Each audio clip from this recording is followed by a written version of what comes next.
Hey guys, welcome to the first in a sort of mini series I'm going to be trying out. I've gotten a lot of requests to do some sort of like meta analysis stuff, and I figured the best one to start with would be request for kind of doing a tier list of some of the more meta decks in the game.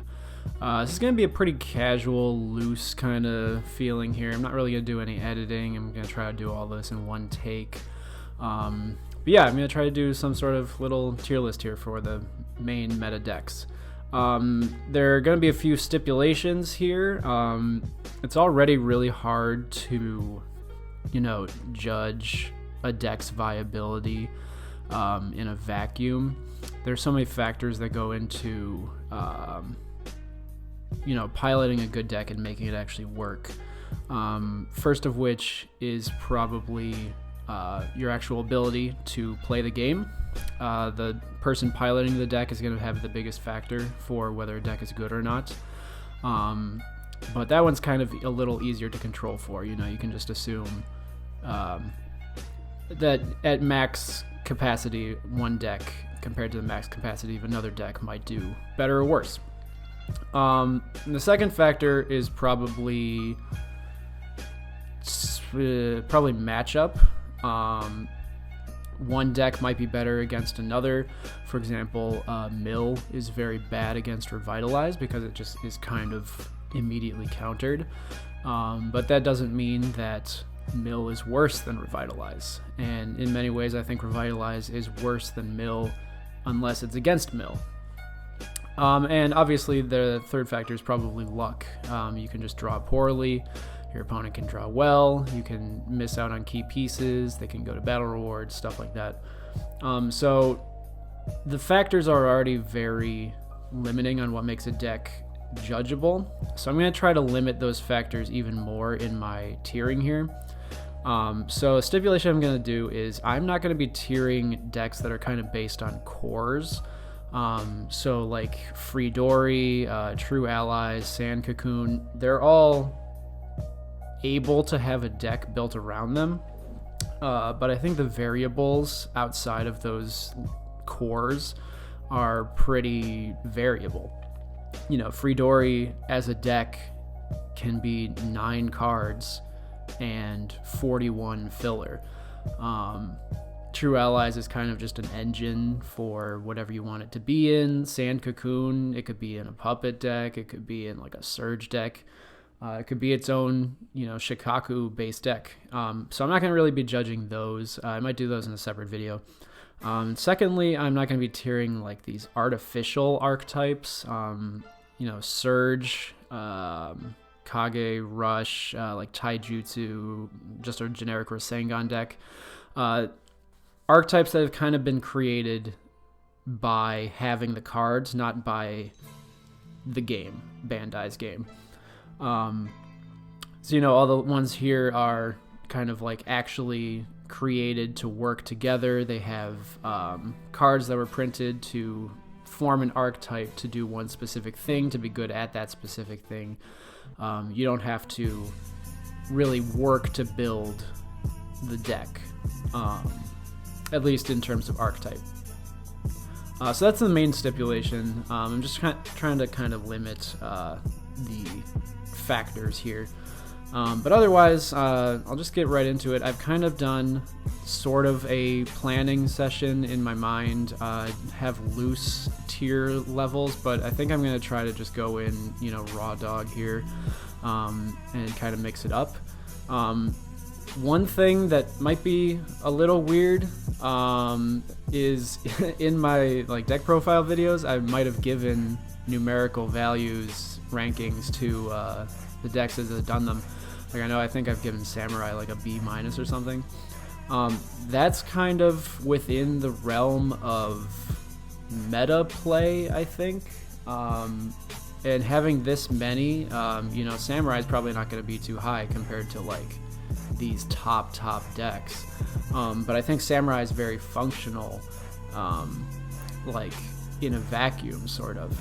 So it's probably going to be rated worse here, and I don't want you to go into my Samurai video and be like, oh, you said it was a B-, but in your tier video you said it was a D. I don't know. This is kind of a totally different ranking system, but I can't really explain how. So yeah, I'll just get started. I'm having them in alphabetical order here, so they're not really, listed in any specific way. But the first one, BR Flip, is probably one of the best. I'm going to put it in A tier just to start. It'll probably move around as I throw in some others above or below it. But yeah, BR Flip is incredibly consistent. It's focused enough that it has, an idea going for it, but it's not so late that it didn't really get support. It also functions as kind of glue for anything else you might want to do. It's really good to just splash like tree jutsus in here. You can splash like Hyuga stuff in here. I have my stupid ass advisors mill kind of situation based around BR Flip, because Earth in general is just really, really consistent, and it can work towards the late game. It's good at stalling. So I think BR Flip is one of the top decks in the game. So I'm going to put it in A tier just to be safe, and it'll probably move around. Chakra Control, I also think it's pretty high up. I'm going to put it in B for now. Chakra Control is really powerful because it stops your opponent from essentially playing the game as they want to. And that's kind of one of the bigger aspects of high tier Naruto play. Most of the really, really good cards are like discard a jutsu from your opponent's hand. Okay, if they've been holding onto that jutsu the entire game, they're probably screwed now, just dropping one thing. Sort of the same for Chakra Control, where if your opponent, doesn't have chakra the entire game, what do they do against you? Like, what are you supposed to do? And they can drop some cards to boost their chakra maybe for a turn, but then you have your chakra and you can just out jutsu them, and then next turn they have to do it all again. So limiting one of the main core resources in the game is, one of the best ways to keep your opponent from playing. And there are just a lot of cards that do it, and it's really easy. So I'm going to put it in one of the higher tiers here. Discard Water, I'm just going to put it, in C tier for now. I think it's really good. If it was even a little less coherent, I would have put an asterisk next to it, like with Uchiha here, because I think it is kind of more of an engine than an actual deck. I've seen a lot of Discard Waters be the core basis for like a reanimation deck, and I think that's really good, but based solely on Discard Water, not being part of reanimation or whatever you want it to be, I think it's just fine.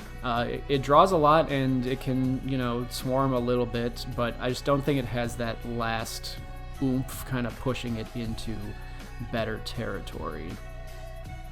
Dog Mill, I'm going to put that in A so far. Dog Mill is kind of incredible. It has been limited with the rogue list of having Pakun on there. Pakun is just insanely busted, so he deserves to be on there. I think honestly he deserves to be banned completely. But Dog Mill is kind of incredible. If it's not against Revitalize, and even if it is against some Revitalize, there's not a lot you can do to stop it. I played in a tournament, and the only way I really lost was if I didn't draw into my pieces, or if they established a board presence before I could, because mine does kind of have a lot of battle requirements. But Mill is just super strong. Pakun's stupid busted.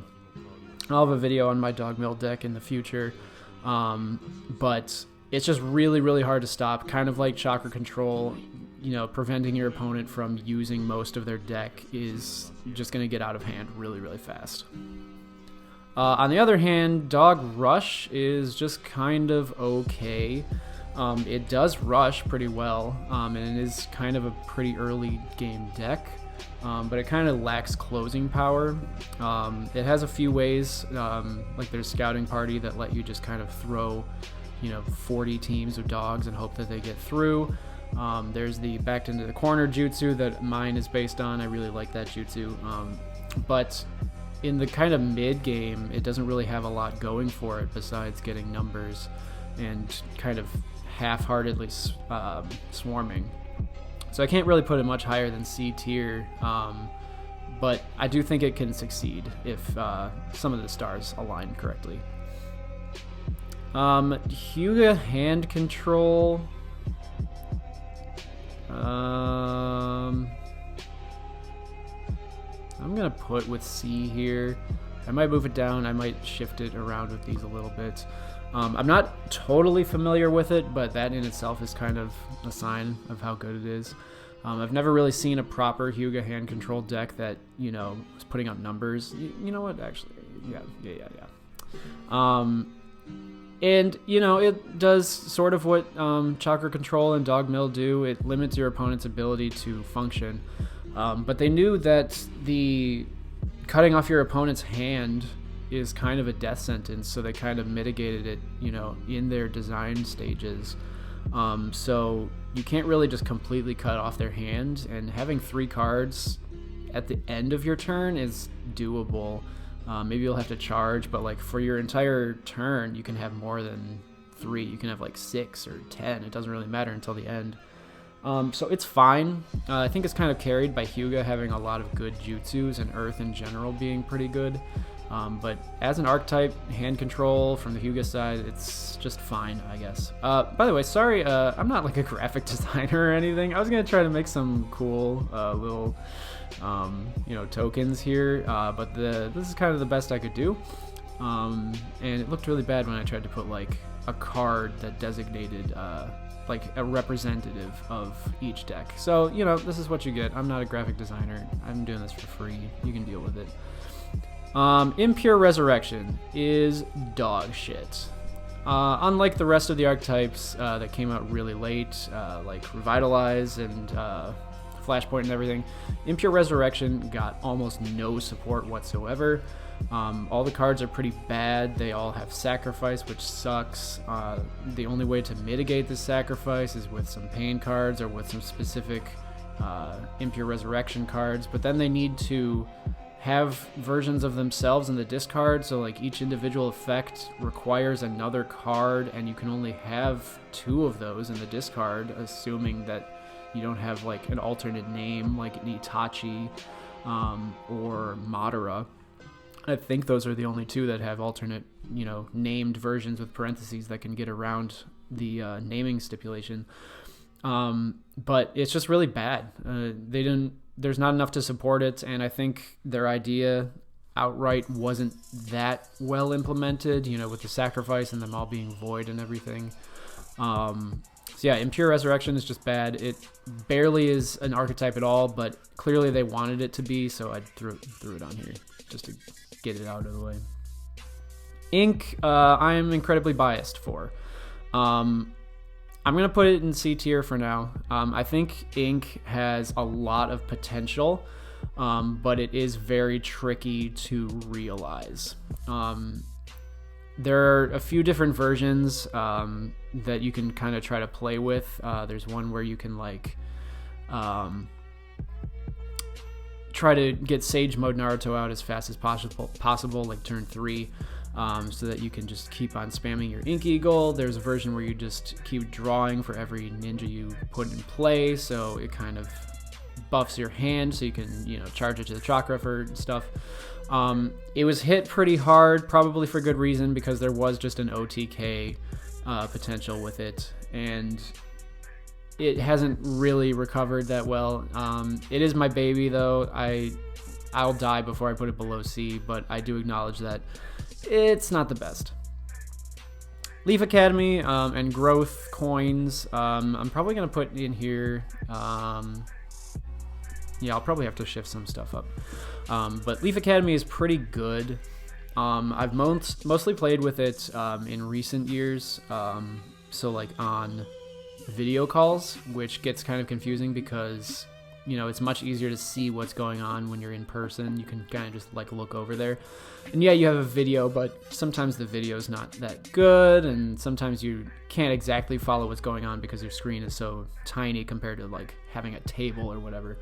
And in those instances, it is much better because, you know, they could be at 7 growth coins and maybe you could have stopped that, but you didn't really catch it.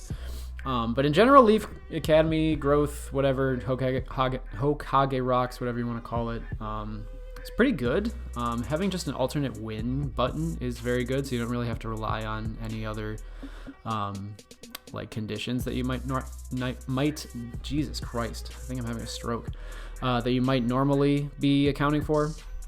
So yeah, it's pretty good. I haven't seen a lot of success from it, but I'm gonna put it here just kind of with the pretty good, but you need to get kind of lucky with it place. Mental power. This is probably, you know what, I'm gonna do this. I'm gonna do that. Mental power, a lot like chakra control, mill, everything like that. It kind of just makes your opponent not play. Mental power just forces your opponent to play by rules they are not anticipating while deck building. It's kind of a situation where you can't account for everything. So you kind of need to side deck against mental power. And yes, there are cards that just straight up prevent mental power, but you know, mental power is mostly facilitated through ninja effects. So jutsus are still free to kill those ninjas, turn off those effects, do whatever you need to keep your mental power in game. Mental power can be insane and is probably the best, you know, just what the hell word am I trying to think of? Microcosm, I guess, macrocosm of the instance where matchup is kind of crucial. You know, if mental power is playing against a Uchiha deck or a Toad's deck, mental power is probably just going to steamroll them. They have nothing to do against it except for jutsus. So there could be a case where, you know, a turn 0 can beat the entirety of the deck simply because they have 2 mental power and Toads can't do anything about it. Or Puppets. Well, Puppets has, it's like Sakura and Chio, but still. There are instances where they just can't do anything at all. And it kind of steamrolls and they get to keep building. Your opponent really can't do anything. They can't even attack. So your mental power gets to just keep building up their hand with counters. So yeah, it's kind of insane. Just prevents your opponent from playing, which is always the best way to win, even if it is the shittiest. No hand water, I'm also going to put up in S. It might move down to A. But I think no hand water is very, very good. It's really consistent. It kind of does the opposite of mental power and mill and everything, where it gives you kind of an alternate like grouping of assets. So your hand kind of becomes a secondary hand where your chakra area becomes your primary hand. And having everything in your chakra activatable from your chakra and like protectable is really, really strong. You kind of get free effects just by having no hand. That's kind of the point. So facilitating that is kind of just a free buff. And obviously you can still use your hand. Most of the cards have like a 1 or 2 card allowance in their effects. But then it just gets to rely on the stupid busted water cards that are available, some of which kind of force your opponent into a no hand situation too, you know, having both of you dump your hand into your chakra or whatever, where you benefit and they are not. And then they've just got incredible jutsus that are predicated on being used with no hand, which is kind of their buff. They can't be splashed anywhere else, but they don't have to. They're in their home deck. So like that Chidori, usable from the chakra area, and then you can have Sasuke, Fangs of the Snake, or Eyes of the Snake, to just make that into a kill. You have jutsus that are just usable in the chakra area to negate everything, so your opponent knows they can't really do it, and you can essentially search through your deck for jutsu cards to put into your hand, which is your chakra area now. It's just really, really strong, really, really consistent. So I'm going to keep it up in S, I think. I don't...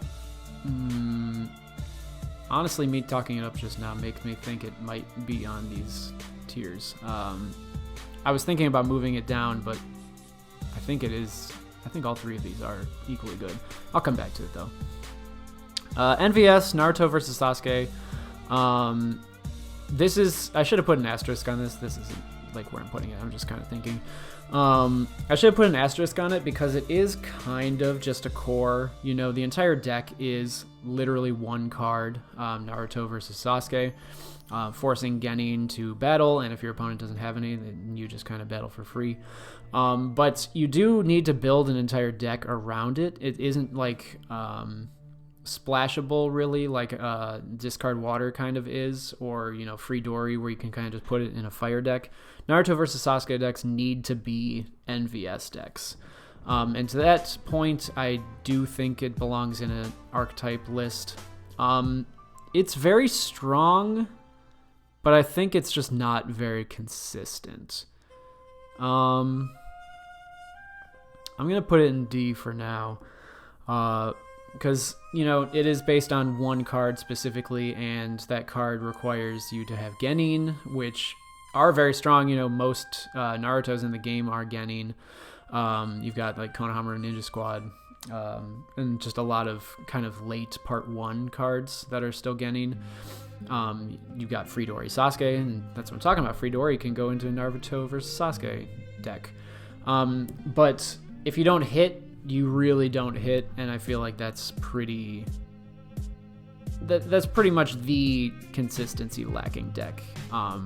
But I could hear arguments against it. You know, I haven't played against a lot of them. I haven't seen a lot of talk about them, so I might just be missing something that's really good about it. Pain. I'm probably gonna get a lot of pushback. I think Pain is a solid B tier list. Deck list. Pain is really one-dimensional. I think pretty much every single named ninja in the deck has a best version for you to use. So if you're running a Pain deck, your opponent probably already knows, you know, 80% of the ninjas in your deck at least. And not even just the ninjas, but like which card it is. You know, you're running the Chibi Animal Path, period. You're running Naraka Path, period. You're running Chameleons, period. Pandas, period. So there's just a lot of predictability. And on top of that, Pain doesn't have a lot of consistency, I think. I think that's its main drawback. It does have a lot going for it, but because it has a lot going up for it, it kind of has to diversify a little bit, and that kind of pushes it into brick territory a little. The sacrifice mechanic is also tough. If you solve the problem of sacrifice, then you're good. You're kind of put back on square zero. But if you don't solve the sacrifice problem, you might be kind of screwed. And it's kind of hard to dig yourself out of that hole. So I think it's really hit or miss. It's kind of feast or famine. If it hits and it mitigates its problems well, if you draw well, it will steamroll you. If it doesn't, then you will probably do very well against Pain, I think. So I think it's a solid B tier, not even considering where it is kind of around it. So I think I'm going to put Pain in B tier and kind of mold the other choices around that B tier pick, because I'm very confident in this B tier here. Puppets, I think, are also B tier, possibly A tier, kind of depending on how this shakes out. Puppets are very good, very consistent. And there are a few alternate ways to use them. I think they are kind of reliant on busted rogue list cards. Konkoro and Black Ant, if it wasn't in Puppets, I think Puppets would suffer quite a bit. There's the Ebizo Fishing, I think, that kind of boosts Puppets incredibly high. And then just the cards that aren't hit by the rogue list kind of make or break it. Like the third Kazekage is just kind of a staple, and without it, it's not going to do that well. You've got the Sasori that can put them all in play, but that's a late game card, so not a lot of people like to do that. So I think it's just very consistently fine. And I think its rogue list options kind of push it into above fine territory. I love puppets. I think it could be A tier if played well, if built well. But I think the average puppet deck is going to be B tier, kind of around pain level. Where like if either of these decks kind of go for something crazy or have some new tech or someone really, really good is piloting them, I think they can easily be S or A tier. But just the average, I think it is B tier. Revitalize, this might also be controversial. I think I'm going to put in C, but like kind of the top of C. I think Revitalize is too slow, and I think it's been hit too much by rogue lists not targeting Revitalize, which is uncomfortable, but targeting like tree spam jutsu decks. Because Revitalize is very strong in the late game, but getting to that late game is kind of where it struggles. And with rogue list changes in the late game, it might not even have the tools that it needs to be good. I think Revitalize is kind of propped up by the prevalence of mill. Revitalize always kind of does well because it kind of just knocks away one entire category of deck from existing. And obviously the Revitalize mechanic is just stupid. It's like impossible to stop from activating entirely. Even if you have like the Foundation Anbu card that says cards are not sent to the discard, they're removed from play.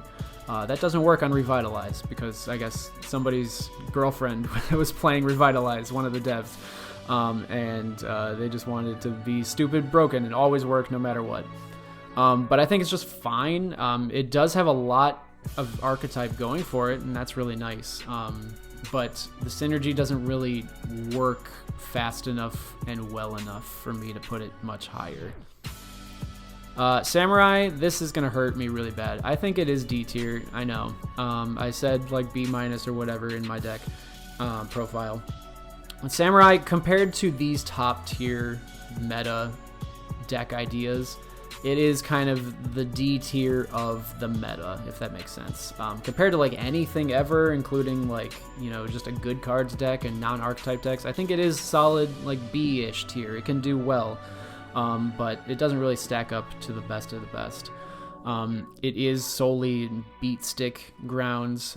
It's reliant on jutsus. It's reliant on its own cards being really good because they have to be in a samurai deck.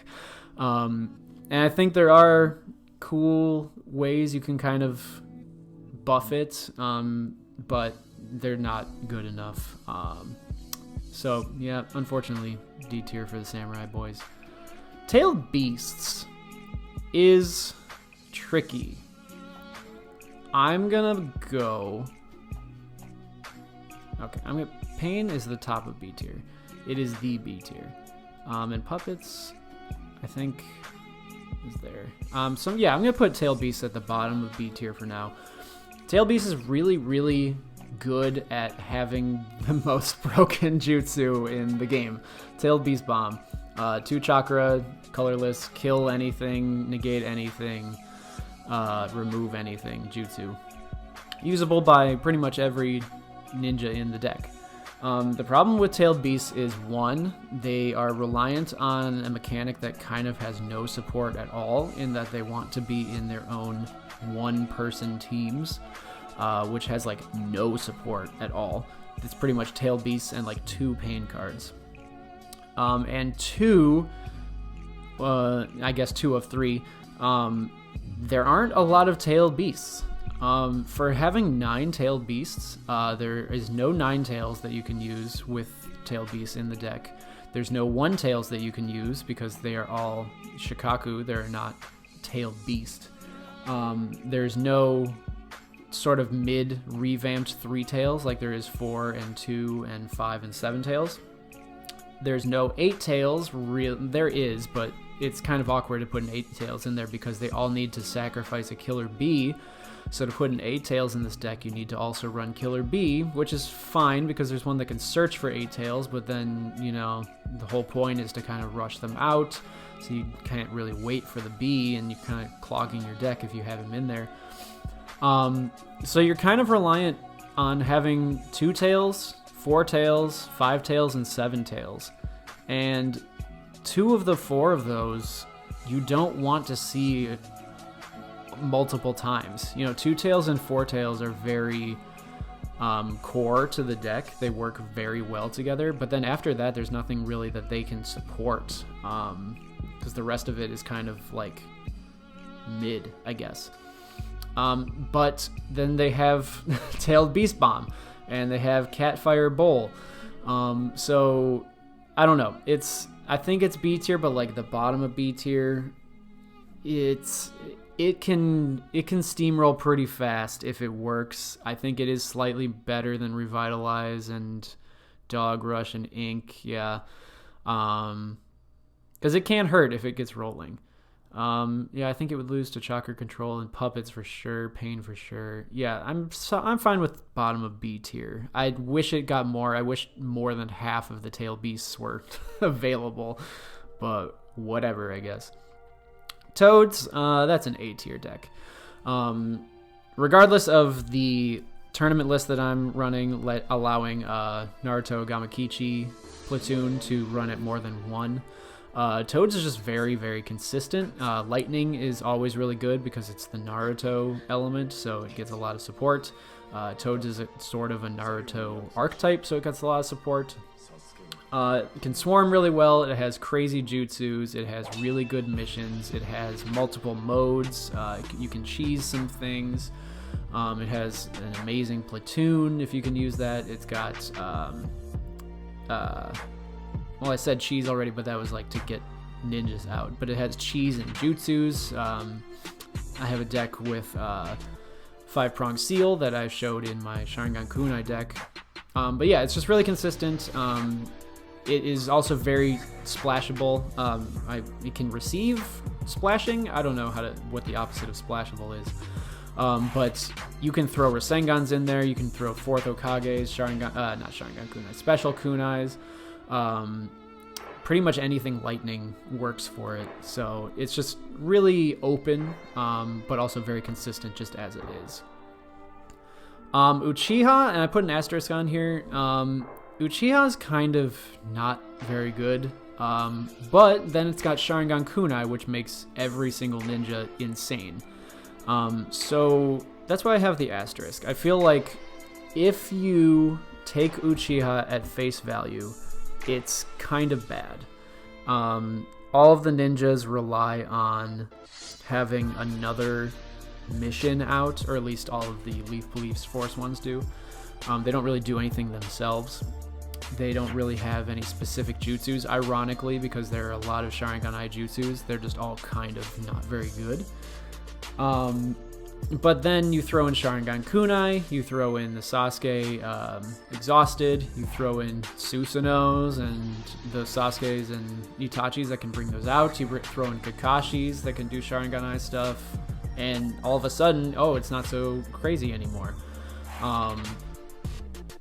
But as a whole, solely off of the cards that make up the archetype and off of the average Uchiha deck, I think it would be... I'm gonna go D tier. I think I was sold on C and I just unsold myself. Yeah, I'll take a look at everything after, but yeah, it's not very good by itself. Uchiha Mill, possibly even worse. I should have put an asterisk on this one though, because Pakun is stupid. But for a Mill deck, there's no reason to run Uchiha over Dog. In my opinion. I guess a reason might be that you don't have to go out to battle as much, and if you do go out to battle, you have better options. But Dog Mill can win the game in like 3 turns. Uchiha Mill needs 3 turns before it even starts. So that's kind of the key difference. I think it's just worse than Uchiha, because then, with Uchiha Mill, you need to run Sharingan-ai ninjas, and most of them are the police force ones. So now, okay, you have the police force ninjas that do no milling of their own. You've got the symbol of the Proud Clan that does no milling of its own, just so that they can have an effect. So now you're running like a fifth of your deck that is not dedicated to mill. So it just doesn't it doesn't really fit. But I felt like I had to put it in here because there are a lot of Uchiha mill cards specifically. They really wanted Uchiha to burn, I guess, which, you know, thematically makes sense. But it just didn't really pan out. And then -1/-1 coins, which is basically Uchiha number 3, is, I'm going to put it in F also. I think it's really bad. It doesn't know what it wants to do, really. The best you can do is you can stack like 3 -1/-1 coins and then kill that ninja, which is going to take like a while and kind of a lot of resources. I don't think that's bad, but it's just not... Your opponent's going to have to just sit there and let it happen, basically. And yeah, -1/-1 coins are inherently bad, unlike, you know, a ghost coin or something. But being -1 power, like maybe 2 of your ninjas have a -1 coin on them, that's not the end of the world. And your opponent probably spent some resources getting you there. So yeah, I just can't say -1/-1 coins is good. I've tried versions trying to cheese out like Madara Uchiha and then just spam jutsu so that you can't be blocked or whatever. But it just doesn't work. It's kind of like Uchiha Mill. It's like you need to run the -1/-1 stuff, but then you need to run the cheese out Madara stuff, and it just doesn't work very well. So that's all the 21 decks I had. So let me just go through this and see if I kind of agree with where I put everything. BR Flip being kind of number 1. I'm not going to put much stock into the order these are in the actual columns, or rows, I guess. But BR Flip being the best.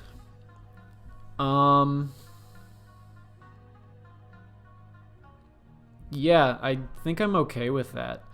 Unlike Mental Power, that kind of has to, you know, work to work. BR Flip just kind of does its own thing. It can't really be stopped. Your opponent can't really interact with it at all.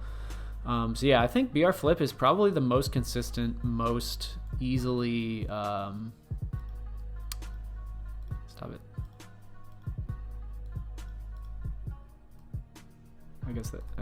Okay. I guess this is just highlighted now. What is happening? Okay, there we go. But yeah, I think it's just the most consistent and easily topping deck. Dog Mill number 2. I think I'm going to flip these. Dog Mill is good, but it can be stopped. Yeah, I'm fine with these 3. And then Mental Power and Toads in A tier. Yeah, I'm okay with that too. Mental Power is very good. I think it is more consistently good against all of these. It doesn't easily get turned off, but it can be turned off or countered. Yeah, Toads is just good on all venues, but not the best. Pain Puppets, Chakra Control, Tailed Beasts. Yeah, I do think Pain is basically the top of B tier. Puppets is also extremely consistent and good. Chakra Control is just consistent at messing your opponent up. Would I move Tailed Beast down for any of these? Is Revitalize better than Tailed Beasts? Yes, I think. Oh god. Okay. Yeah, I think Revitalize is better than Tailed Beasts. Just because it, even though it has been nerfed a little bit, it does have some of the stupidest cards. Once you're down to like 13 cards left in your deck. Yeah, I'm fine with that. Tailed Beast, top of C tier. Is that cool? Yes. I think they are pretty mid, but they can wreck your shit. Discard Water.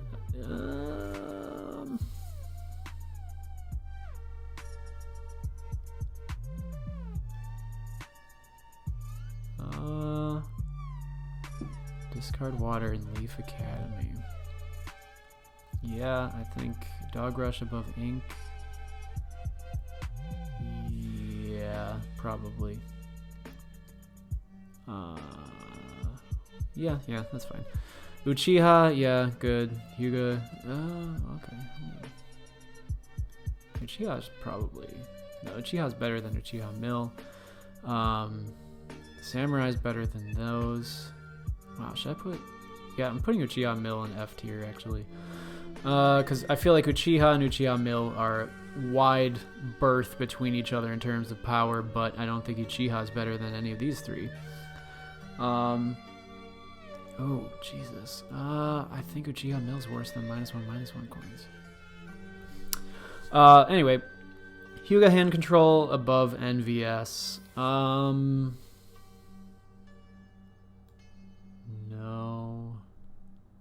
Come on. Yeah, I think NVS is the best of D tier, probably. Hand control above Samurai. Yeah, just because they have options. Samurai's better than Uchiha. It's just a weird like gap between these, I think. But they're still D tier. F tier, I just moved this here. I think that's... Or I just moved this here. I think that's fine. -1/-1 coins.